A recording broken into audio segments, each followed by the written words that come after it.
I'm Mila, a 36-year-old woman living what I thought was a fairly ordinary life. I married my college sweetheart, Jack, a man who was once my rock. We didn't have kids, just the two of us and our dreams, living in a house that was finally ours, mortgage-free. This house was a symbol of our years together, bought on a mortgage that we aggressively paid down, especially after I used the inheritance from my dad to make the final payments. Our life was simple but content, or so I believed. Jack, tall and usually unflappable with his finance job, was my partner in everything. We had our share of arguments, like any couple, but I always felt we were a team. His parents, George and Martha, had become like my own. George, a burly, kind-hearted man with a booming laugh, and Martha, a gentle soul who had taken me under her wing from day one. Our relationship was one of mutual respect and affection. Tonight was supposed to be a small celebration, just George and us, marking the end of our mortgage payments. The house was warmly lit, and I had spent the day cooking George's favorite dishes. I remember glancing at the clock, noting Jack's unusual lateness. George arrived first, cheerful as always, but with an undercurrent of concern for his son's tardiness. We chatted in the kitchen, George regaling me with stories of his youth, his laughter filling the room. But as the night grew older, my anxiety crept in. Finally, the doorbell rang, and I rushed to open it, expecting Jack, maybe with a story of traffic or a last-minute work emergency. What I saw instead felt like a scene from a movie. Jack stood there, not alone, but with a young, stylish woman clinging to his arm. She had an air of confidence, almost defiance, as she scanned our home, her eyes lingering on the pictures of our life together on the walls. "Jack, what's going on?" I managed to get out, my voice a mix of confusion and rising anger. Jack looked different. His usual calm demeanor was replaced with a cold, almost cruel smirk. "This is Lana," he said nonchalantly, his grip on her waist possessive. "She's going to be my wife." The words hit me like a freight train. Wife? Jack, are you joking? What about us? Our life together? George, who had come to see what the commotion was about, looked as shocked as I felt. "Jack, son, what are you saying? Mila is your wife." Lana finally spoke, her voice sharp and businesslike. "Looks like a nice place. We'll probably change a few things once it's ours." Jack's next words felt surreal. "Mila, I want a divorce. It's time you left." I was stunned, my mind racing. "Divorce? Jack, we built this life together, and you want to throw it away for her?" George's face was red with anger and disbelief. "Jack, think about what you're doing. This is madness." Jack shrugged, dismissive. "My mind's made up. Start packing, Mila. This house isn't yours anymore." I stood there, rooted to the spot, as George took my arm. "Mila, let's go. You don't need to take this." We left the house, my home, a place filled with memories now tainted by betrayal. I spent the night at George and Martha's, their kindness a small comfort in the storm of my suddenly shattered life. I woke up in George and Martha's guest room, feeling like I'd been hit by a truck. The events of last night replayed in my mind, each detail a fresh jab of pain. I could hear George and Martha in the kitchen, their voices a low murmur. Dragging myself out of bed, I stumbled into the kitchen, where George was making coffee and Martha was setting the table. They both looked up as I entered, their faces a mix of concern and anger. "Morning, Mila," George said gruffly, handing me a cup of coffee. "Slept any?" "Not really," I replied, my voice hoarse. "Feels like a nightmare." Martha came over and gave me a hug. "That boy has lost his mind, Mila. You don't deserve this." I sipped the coffee, feeling its warmth but not much else. "I don't know what to do, Martha. My whole life just turned upside down." George slammed his cup on the table, his usual jovial demeanor gone. "We'll not let him get away with this, Mila. He can't just throw you out like yesterday's garbage." Martha nodded, her eyes fierce. You've put too much into that house, into that marriage. It's not right. I felt a surge of anger, thinking about Jack and Lana in my house. I paid for most of that house. My inheritance, my savings. George's eyes lit up. That's it. You have rights, Mila. That house is as much yours as it is his. Martha was quick to agree. Yes, you need to fight for what's yours. Don't let that woman take everything from you. I started to feel a fire building inside me, fueled by their support. You're right. I won't let Jack and his mistress walk all over me. George stood up, determination on his face. We'll get a lawyer, someone who can sort this mess out. You won't be alone in this, Mila. Martha squeezed my hand. We're with you, every step of the way. That boy needs a lesson on how to treat people. Sitting there with them, I felt a flicker of hope. Maybe, just maybe, I could get through this. But I knew it was going to be a long, hard fight. The morning at George and Martha's had stirred something in me, a sense of resolve I hadn't felt in a long time. I spent the day buried in financial records, piecing together every contribution I'd made towards our home. The dining table was littered with bank statements, mortgage documents, and old receipts, tangible proof of my investment in what was supposed to be our shared dream. George, sitting across from me, was meticulously going through each document. Look at this, Mila. You've paid more than half of the mortgage, and that's not even counting your inheritance. You have a strong claim to the house. I nodded, my fingers tracing the figures that represented years of my life. I'm going to call Jack. He needs to understand he can't just erase me from his life and take everything we built together. Martha, who had been brewing some coffee, set a cup in front of me. Be clear and stand your ground, Mila. He's used to walking all over you, but not this time. I dialed Jack's number. It rang twice before he picked up. Mila? What do you want? His voice was dismissive, cold. I took a deep breath, steadying my nerves. Jack, I've been looking over our finances. It turns out I've put more money into the house. My inheritance, my savings, it adds up to me owning 2/3 of the house. There was a brief silence on the line. You're joking, right? No, Jack. I'm dead serious. I've calculated it all. If you want to keep the house, you need to buy out my share. That's $266,000. I could almost hear his sneer through the phone. You think you can just demand money out of the blue? This isn't a demand, Jack. It's what I'm owed. It's fair. You can either pay me, or we sell the house and split the money. Your choice. Jack's voice was laced with annoyance. Fine, you'll get your money. But after this, we're done. I hung up, my heart racing. He agreed to pay, I said, half in shock. George was beaming with pride. You did good, Mila. Standing up to him like that. Martha came over and hugged me. I'm proud of you, Mila. You're taking control of your life again. That afternoon, as I sorted through more paperwork, George and Martha shared stories of their own struggles and triumphs, reminding me that resilience was a family trait. We discussed lawyers, next steps, and strategies, turning their kitchen into a war room of sorts. As evening fell, George cooked dinner, a simple stew that filled the house with a comforting aroma. We ate together, talking about everything but the situation at hand, giving me a much-needed break from the stress. The battle was far from over, but for the first time since this whole nightmare began, I felt like I wasn't facing it alone. With George and Martha's support, I had a fighting chance. And as I drifted off to sleep, I clung to that thought like a lifeline.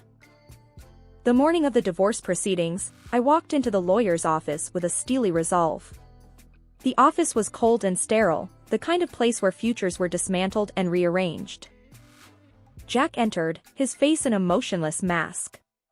He wasn't alone, Lana, his mistress, was glued to his side. Her confidence seemed forced, a thin veneer over her uncertainty.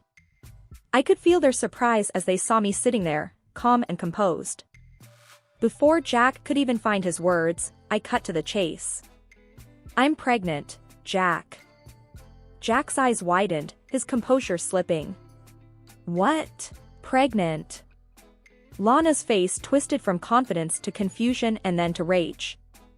"You said you hadn't touched her in months. You lying jerk." I ignored her outburst and continued, "I'm asking for alimony, Jack. $800 a month, for the next 21 years. For our child." The lawyer, Mr. Harris, a middle-aged man with a stern face, nodded in approval. "Given the circumstances, Mrs. Smith's request is perfectly reasonable." Jack looked like he had been punched. "This is insane. You can't just spring this on me and expect me to pay up." I met his gaze squarely. "I can and I am. You made your bed, now lie in it. You owe this to our child, if not to me." Lana was fuming, her voice shrill with anger. "Jack, you can't do this. She's clearly trying to trap you." Jack, flustered and overwhelmed, ran a hand through his hair. I need time to think." Mr. Harris interjected, "Mr. Smith, the law is clear. You have a financial responsibility to your child." Jack slumped into the chair, defeated. "Fine," he muttered. "I'll pay the alimony." As they left, Lana was hissing into Jack's ear, her facade of poise completely shattered. I remained seated, feeling a mixture of triumph and sadness. This wasn't just about the money, it was about standing up for myself and my future child. In the following weeks, I worked with Mr. Harris to iron out the details.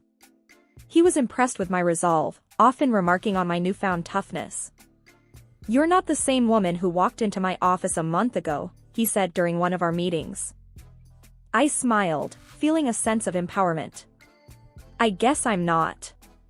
I have someone else to think about now." As I left his office after signing the final papers, I felt a sense of closure.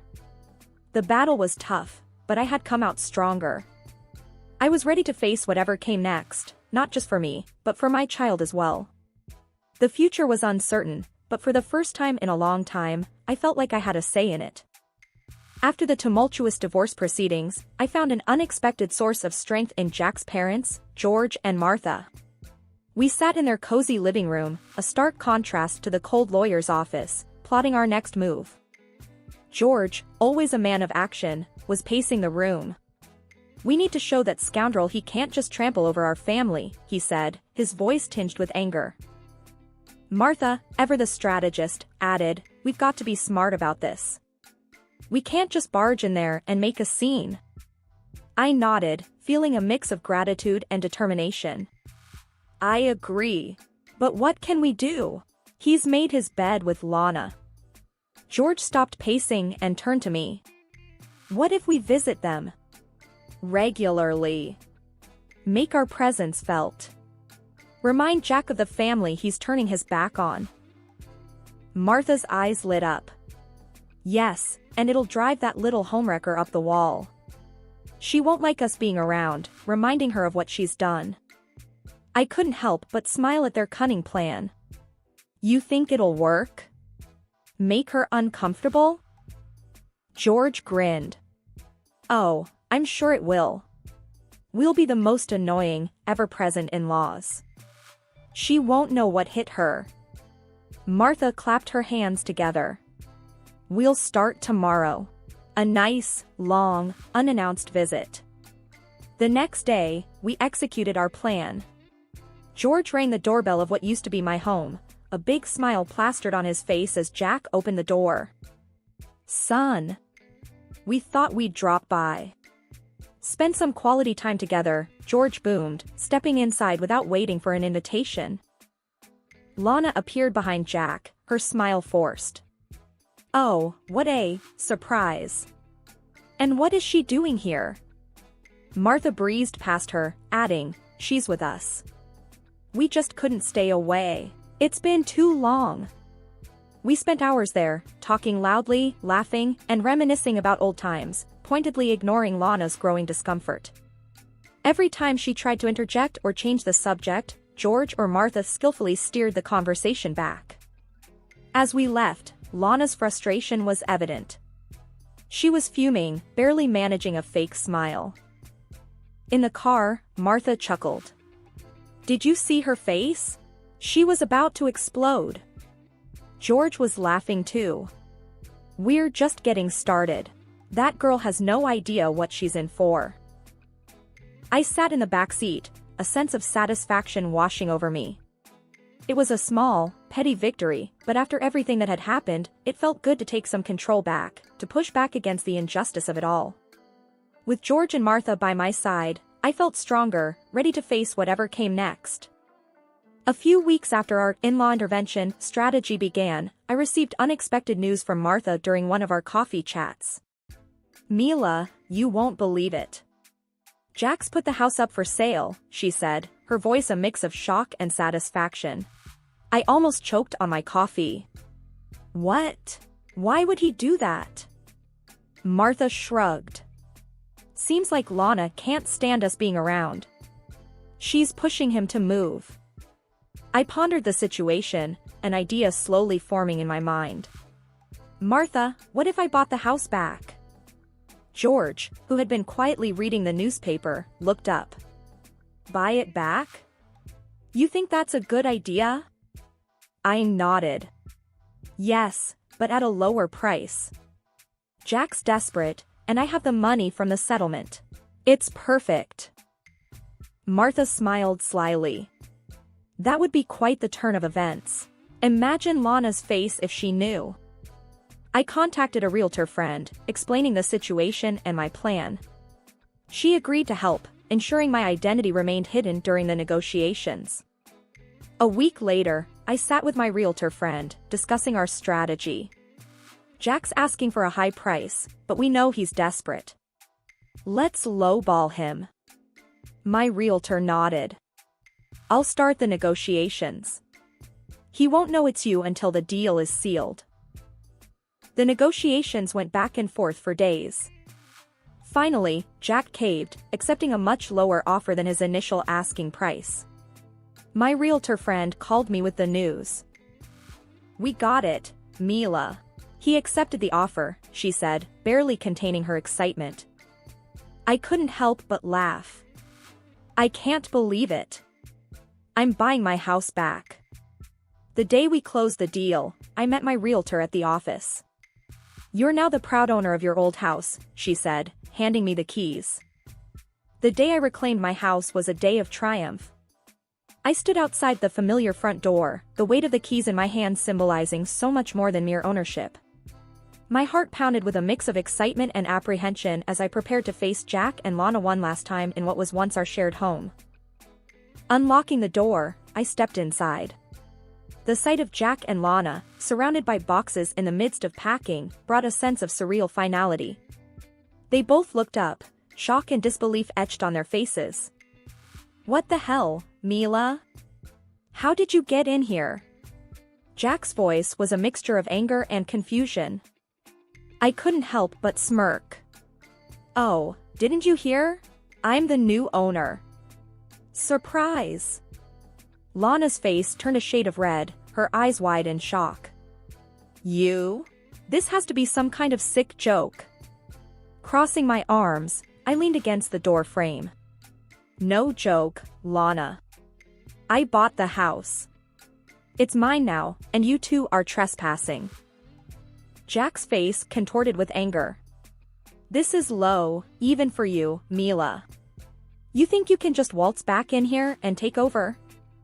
I straightened up, my voice firm and unwavering. "Yes, Jack, that's exactly what I'm doing. You wanted me out, and now I'm back. My house, my rules. Time for you to leave."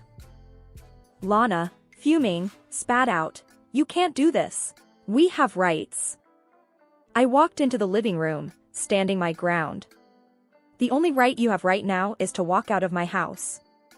I suggest you do it quickly." Jack, realizing the futility of arguing, began to gather his belongings. Lana followed suit, her movements jerky with frustration.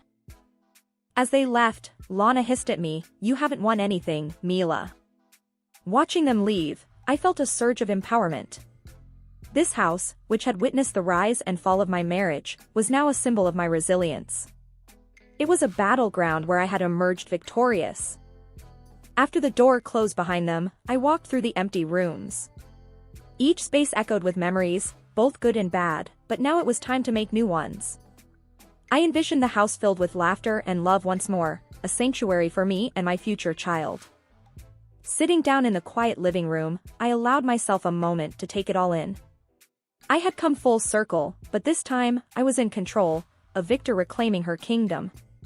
The journey had been fraught with pain and betrayal, but it had led me to this moment of triumph. My house, my rules, my life.